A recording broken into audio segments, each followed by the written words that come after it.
Yeah. He's supposed to come here too. Want to hear about Thurgood Marshall School of Law? Yeah, I try to keep entrepreneurship, but like certain things, they need to be told. Cause why are you a lawyer? And how hard was it? And how can a young aspiring lawyer do the same thing? Yeah. I just hit my uncle, one of my uncles today about a interview. This fool went from prison to multi-millionaire. You know Christian Brothers Automotives? The name rings a bell, yeah. It's like this super large collision center type thing.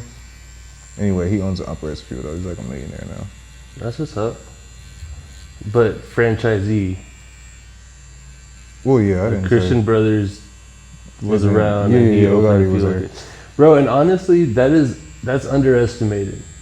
Like some of the most successful people I know, like they didn't reinvent the wheel. They tagged on to Facts, something happening and they fucking replicated it. A lot of the time, it's kind of a hassle to like. I mean, we're doing this. We could have easily just set up two lounge chairs and a little desk table in the middle, and you know what I'm saying. Yeah. But it's like sometimes, yeah, it can get saturated. But a lot of the times, it's like shit. Open 50 wing stops. Ain't nobody finna stop eating wings. Yeah. Like, what the fuck? And I was watching Charlamagne the God talk, and he was talking about, because, you know, he got a $200 million, which is another thing with the podcast, and they did a $200 million deal with between Netflix, I think, and iHeart, he re-signed with. It was like something like that. And, you know, he did the, like, oh, that's the news. I don't know about those numbers, thing. But even if it was anywhere near that, that's still a crazy deal. And he was like, people always try to say, like, I think they call it like a entrepreneur, like where you could work for other people but still do your thing. He was like, people try to say like, oh, you're a worker, but it's like, I'm $100 million worker on the fucking biggest news platform there is. Like, yeah, I'm a worker, but like, what did you do today? You know what I'm saying? That's I talked to President-elect Kamala Harris. What did you do? Like, yeah. So that's fair, and like I give props where they're due. Like I'm not saying that everyone should start shit from scratch. For me, it was my move to start something from scratch, at least in the business. But when I make a bunch in that, when it's time to diversify, I'm not gonna start a tire shop from scratch. Right. You know, that shit I'll license. The tire shop dude I'm working with to open up a location right now, he's talking numbers to me, bro. It's fucking ridiculous. In what way? Like the profit margins? Yeah. Oh, I already know. It's crazy, and it's like, man, the place where I go get my tires from, they like, you want new? Okay, $150. Oh, you want used? Shit, give me a pack of cigarettes and a fucking and a Dr. Pepper, and I got you. Like, that's how I know, like, bruh, that game is ridiculous. And then like all the barber shops I help open, like someone else started the first Trendsetters, but we use the name, some of the vibe, right? And then the people from the other ones like fight for the spot to be managers of the next ones. So there's some times when it makes sense to like, you know, latch on to something. So I give all props to people who open franchises. How does a deal like that work? When you like y'all approach Trendsetters already existed? Or are you saying when you open more? No, so it existed before the operator that I brokered for. Yeah. He, I think he was the first one to like open a second one. So like the first one existed, and he approached his buddy and he's like, hey, what would it take to open a second one? It's like, well, time and money and a system. It's like, cool, systemize it. And yeah, right. So he gives him like a small cut of the profits, but in exchange, he doesn't have to build the name. People already try to like go for it. And so there's times when it's appropriate to like latch on to something that's established. I think franchising in services like that, it makes sense. I don't think it makes sense for real estate brokerage because it's one specific person making all the impact on any given person's life. What kind of a system are they putting in place? Well, usually the franchise will say like how it gets laid out, the specs for what a location needs to look like, and like where it needs to be, certain metrics that make it to where they know it'll be successful. And then like supply chain, et cetera, is already in place. But the big part for the barbershops specifically is that the humans that are part of that system want to be managers of the next one. And that's the biggest aspect of success, is how well it's being managed. And you get to see it because they were in your previous pyramid ones. is of your scheme. Right, and that's why like I'm kind of doubling back sometimes. It's like, fuck, sometimes the pyramid makes sense, sometimes it doesn't. But franchising is not quite a pyramid scheme, I don't think. Yeah, I mean, it makes sense if it's, you know, not gonna have you in the clink. It makes sense to me. Yeah. I don't know. I'm not really one of those people that's against the monopoly. Like, right, I would do that shit too if I was the first one to fucking, you know what I'm saying? Create YouTube. I'd be the only YouTube too if I could. And on my main hustle, I want to be that creator. In real estate, I want to create the brokerage that can be franchised and taken to different markets. But when it comes that to hasn't been done yet? No, for sure it's been done. Like every EXP, KW, Coldwell Banker, like they're paying part of their profits to The original. those, for the name. But to me, I don't think that name provides enough value. In fact, I think it provides more drawbacks, especially since I get creative with my deals, more red tape than it's worth. However, Well, the longer you've been around too, the more negative experiences have been had. very true. And like they have to set up red tape to where every operator can fall into it and they won't have any issues. Versus if you're doing something small from scratch, you have a lot more flexibility. And so in my main hustle, I want to be the franchisor, not the franchisee. Right. But when it's time to diversify, I'm probably just gonna ride the curtails or something else, right? Yeah, I mean, if you're gonna invest, get some fucking Apple, bro. Like, stop playing.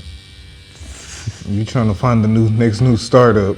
You know, I finally gave in to buying Bitcoin, and now it's fucking crashing because It'll go back up. there's some shit in the Epstein files that he might be Satoshi. What do you mean? That Epstein might be the guy who created it. Oh, the dude that nobody knows who. And honestly, bro, because that's a big part of the lore of Bitcoin is that dude. I didn't know his name, but I know what you're talking about. That's a huge part of the fucking lore that makes it so mysterious and like. No, before it came to be, there are emails that were exchanged. They're like, "Hey, our cash cow is almost ready. The pseudonym Satoshi is perfect for this." Because honestly, all they have to do is just keep all the money. Yeah. Because you bought it with real money. I had some Bitcoin. I sold my Bitcoin when I opened the first shop, and I just never got more. But the reason I never got more is because I don't believe in investing in Bitcoin. Is because I didn't understand the blockchain itself, and I didn't want to invest with third parties. You see what I'm saying? Right. So now I understand it more. I haven't gotten around to getting into it because we've been doing. Bro, but the way that like pro Bitcoin people explain blockchain, like it's so contradictory. They'll be like, Well, it doesn't make it's any anonymous, sense. but we track every. But that's one of the reasons why it works. If it worked like how they said, you wouldn't be able to explain it logically. Fair. Because then it would be like, oh, well then that's just this system or that's just whatever. Like I think it when has people to. buy into something, they'll just fucking like word stuff. Oh, yeah, how they for have sure. to justify it to themselves. And even if it's real, the finesse is always going to come. I'm always laughing at these. I guess I shouldn't say I'm laughing at it, but whatever, I just said it. I'm always laughing at these, what they call a rug pull. Yeah. When they be getting these people like, bro, nobody told you. I just was in the 50 cent on the way over here. You at the dice game. Nobody told you put a G up. Come on, bro. Cause you knew it. You mad because you put $100,000 into fucking whatever random coin, and they took the celebrities. The fucking Ja Rule was promoting it and fucking took it. Yeah. Like, come on, bro. Ain't nobody tell you to go to whatever that island was when they did the fucking. I did a project on that at I went to TSU. What was the Ja Rule shit? When they had that fake party and finessed everybody. Oh, Firefest? Firefest. Yeah. Nobody told you to spend all your money on that ticket, gang. Yeah. All of them? Damn. How long we been on? Oh, shit. It's been a minute. So, yeah. But yeah, nobody told you to fucking do that shit, bro. And I guess that kind of feeds back into what I was saying with the when to franchise and not. It's like if you're putting all your eggs in a basket, own the basket. Yeah. But if it's like I got a chingo of fucking eggs, let me put them elsewhere. Right? Yeah, I can only eat cool. 50 eggs. Me and my family can only fuck with 50 eggs today. But I got 100, and I'm gonna get 100 more tomorrow. Right. So I can afford to lose these yeah. motherfuckers. Let me put it in the index fund or We still gonna be fed if I don't have these. Exactly. eggs, But yeah. you throwing your livelihood in someone else's hands or someone else's model? Nah, I can't do that. Do that.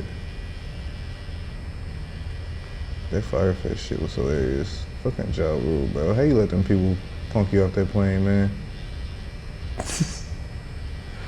Who beef on a plane anyway? The whole time I'm watching that, I'm thinking like, bro, unless you did something to my mama, like, there's no way I'm beefing with you on the plane.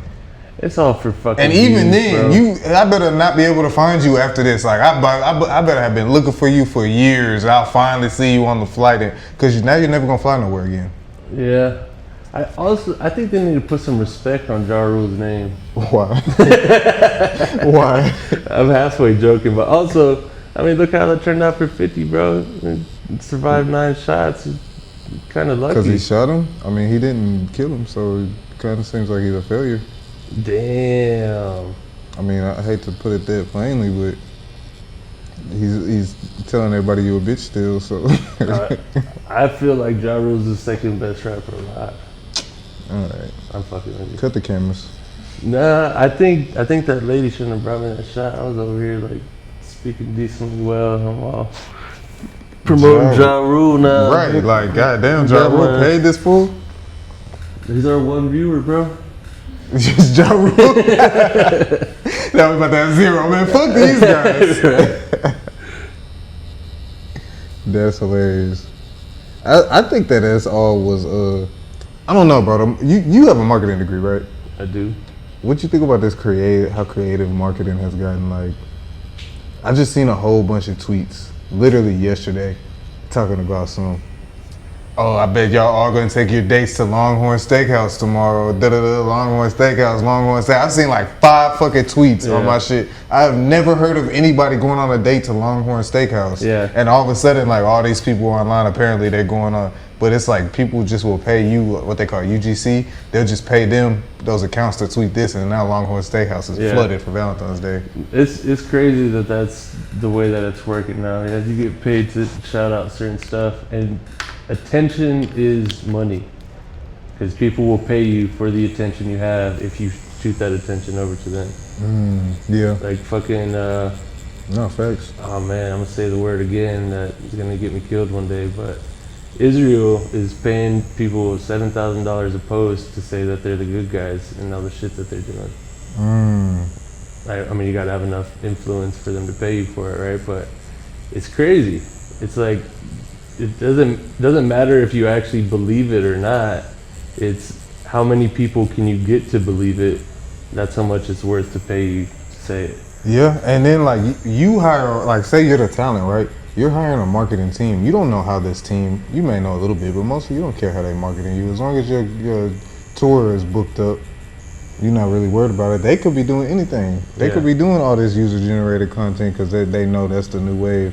Like we had somebody on here and she actually got paid to tweet, and then they turned into a scandal because it was like they literally just if I pay a group of people to tweet, but I sent them all just a copy and paste of the tweet, and they all tweeted, so it was like super obvious, so they get caught, and bro's like, nah, I didn't have nothing to do with this, but he didn't even know that that's what was going on. So it's like, I don't know, I just think the creativity of it is wild. It is. I'm just seeing stuff They're and I'm rolling just with like, the punches and seeing how it works now. Ain't no way Home Depot didn't set this up. Like, I just be seeing stuff like that. I think it's crazy. Does Uncle John ever pop up on your shit? What's that? It's this black dude, and he'll be like, I decided today to build my neighbor a pergola completely for free, because my name Uncle John, that's just the type of thing I do. And he's got like millions of views, and I'm like, ain't shit free about this, first of all. And then now, in his recent videos, he'll be like, and luckily, Home Depot got free delivery, so I had them deliver all this great lump. I'm like, oh, this motherfucker. And you go in the comments, and like, everyone's oblivious. They're just like, wow, great pergola. Oh, I wish my husband would build a pergola. This the fucked up thing. They paid for the comments too. Yeah, they're farmed, bro. It don't matter how fucked up a post is. You open those comments and there's people backing it or fighting it or whatever. They're all robots, paid for by the folks who pay for all the media. See, back in the day, in the 60s, they used to hit you with a sponsored in part by. Now you just got to figure it out. Yeah, and dude, it's getting confusing. And it's crazy because like I have people who I fuck with on a deep level, like good friends, who are just targeted by the complete opposite algorithm as me, and I'll hear their viewpoint on something, and I'm like, how could you be so stupid? And the thing is, they're not. They're just targeted by the other side to keep us looking at each other like we're stupid. Yeah, luckily, I mean, like I said, I try to watch all the news sources, and that's one of the reasons I do it. So, cause they'll get you, bro. Like, there's a reason there's a degree for that shit. Like, they'll get you with that shit, bro. And you won't even realize. You'll be like, wait a minute. Yeah. I ain't never shopped at Home Depot. Your basket full. You like, I don't even got a house. What the fuck? They got you, bro. Like, that shit be sleek. Like, bro, and I got a marketing degree. They never talked about none of this stuff. It's like they're not trying to give you the concept. Well, I think it's also so new. It was hard to work into curriculum to be like, you want to market your brand? You pay content creators to say these keywords. That's the thing with marketing, though. It kind of has to be new for it to really work. Fair.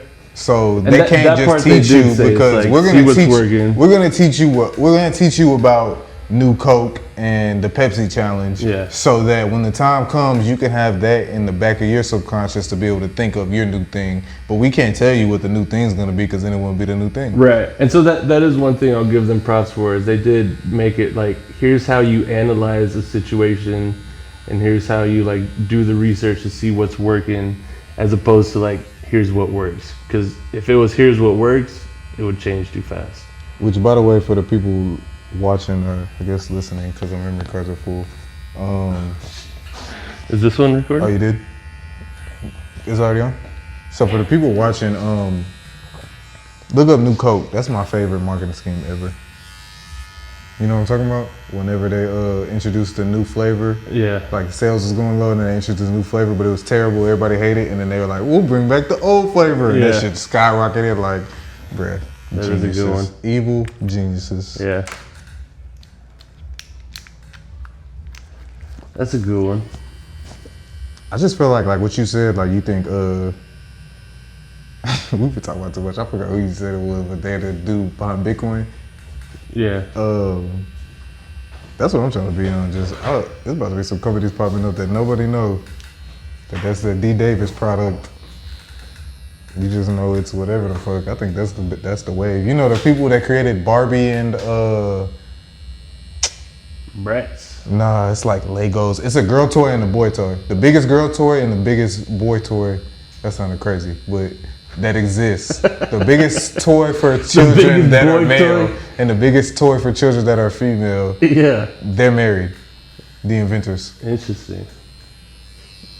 One that surprised me, I'm doing a lot of commercial leasing now, and so like it turns out this wasn't just one person's thought. This is like the way that franchises operate, the big players operate.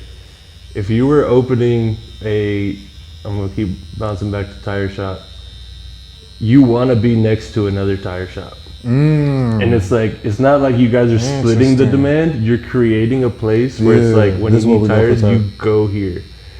And same with the barber shops. I was like, bro, there's one across the street. And he's like, fucking perfect. Like, weird.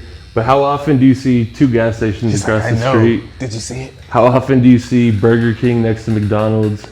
It's like... Yeah, they just make a little strip. I mean, it makes sense. It's the reason why malls worked for so long. But imagine owning the Burger King and the McDonald's. There's so many clothing stores, right? There's so many clothing stores outside of the mall that you never would go to or even think about unless you're just a fucking, I go to Ross Dress for Less because they gotta be like something like that. Yeah. Ross, dress for less. Like you're coming here because you know it's cheaper. How often is that next door to fucking Burlington? Or next door to the mall. Yeah. Because everybody knows if we're gonna go shop for clothes in person, we're going to the mall, gang. Like all they did was put a group of stores. Yeah, you give me some ideas. But so it's a street up here, if you come down like Westheimer from here, or yeah, it's Westheimer, bro. It's a string of tattoo shops, just one after the other, and they're all doing pretty good. It's probably because of the reason. And they could all be distributors of BP Tattoo Supply. Yeah, probably not, but I'm just saying money-wise, but I fully understand the desire to keep stuff authentic and. Well, no, I don't mean probably not because of me. I just mean because I tattoo people. Well, that's the thing. They don't need to fucking know that. They don't need to know that BP is you. That's the whole point of having a brand name. Yeah, I've been. Well, nobody does know. Shout out to our sponsor. No, we fucking. Oh man, you have to cut them. We fucking two hours and some change, and if they still watching this, they know that BP is me by now, cause you locked in on the content gang, and I fuck with you for that. But yeah, I've been switching it up to where it's like by the time like for new discovery with the idea, I have some orders that have in place. I'll tell you about it later, and I got some new ideas, but with the way that I want to funnel it, they'll just think I'm just like a fucking delivery person or some shit by the time they see me. You know what I'm saying? Like, so that's kind of how I'm trying to get it. No, that's key. And if you ever do come around to the idea of franchising, like you gotta be willing to separate your name from. So I do a lot of work with this title attorney. He's a real estate attorney. He runs a title office. Shout out to Alan. The idea is we created this side company that helps people to purchase properties that a bank would decline them for. Because we got people to buy it and then seller finance it from that person These to fools the got next that person. no credit, no problem. Yes, exactly. And so when I created like the landing pages and all that, he was like, why don't we lean on, me and you? Why don't we put our names all over it? And I was like, because the people who are going to feed this are other title attorneys and real estate agents. And if we make it about us, will we get more immediate business? Probably. Is that what the bigger play is? Fuck no. Yeah, it's not going to be for longevity. The dude that owns, I won't even use that example because we just was reading about fucking Dave's. So how much did they sell Dave's for? $1 billion. Dave didn't even start Dave's. Dave isn't even a person. Like, we don't know who the fuck. We didn't know nothing about this owner until he made $1 billion. Now everybody, who is such and such? Let's put him in Forbes magazine. But like, bro, you might hit that forearm. That's really the wave. That's really the wave. Like the Canes dude. I mean, shit, raising Kane was his dog, yeah. Bro, and they say it deliberately. That dog's fucking dead. As are the next 3 Canes. But are they gonna change it because it was about the dog? No, they're gonna go get another fucking retriever. Yeah. Yep.